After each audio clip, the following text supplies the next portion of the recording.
यं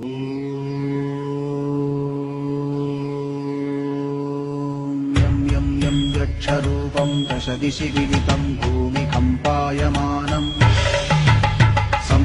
संहारमूर्तिं शिरमुकुटजटाशेखरं चन्द्रबिम्बम् दं दं दं दीर्घकायं विकृतनखमुखं चोर्ध्वरोमं कराळम् पं पं पं पापनाशं प्रणमत सततं भैरवं क्षेत्रपालम्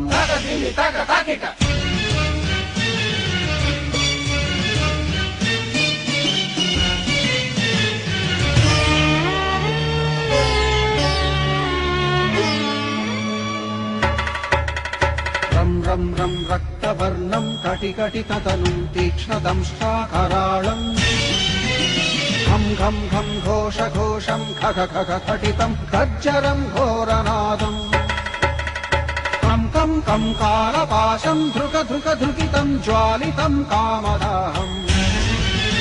तं तं तं दिव्यदेहं प्रणमत सततं भैरवं क्षेत्रपालम्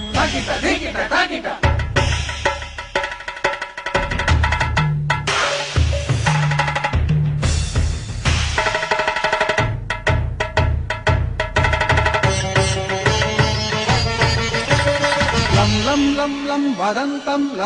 ललितं दीर्घजिह्वाकराळम्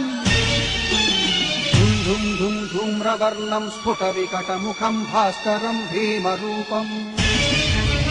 रुं रुं रुण्डमालं रवितमनियतं ताम्रनेत्रं कराळम् नं नं नं नग्नभूषं प्रणमत सततं भैरवं क्षेत्रपालम् वं वं वं वायुवेगं नतजनसदयं ब्रह्मसारं परन्तम् खं खं खं खड्गहस्तं त्रिभुवनविलयं भास्करं भीमरूपम् चं चं चं चलित्वा चल चल चलिताच्चालितं भूमिचक्रम् मं मं मं मायिरूपं प्रणमत सततं भैरवं क्षेत्रपालम्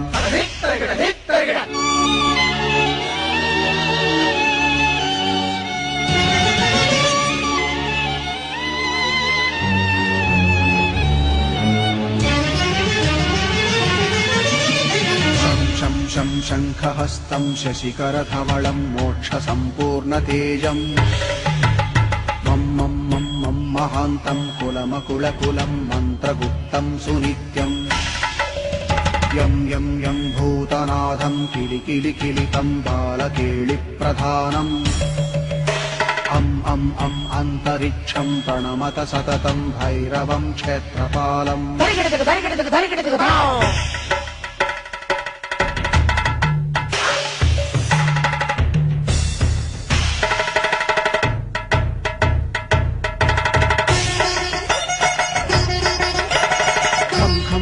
खड्गभेदं विषममृतमयं कालकालं कराळम्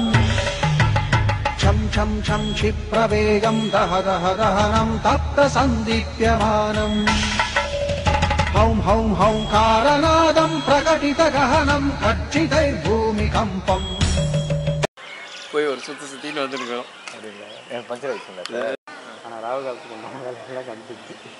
பஞ்சர் ஆகி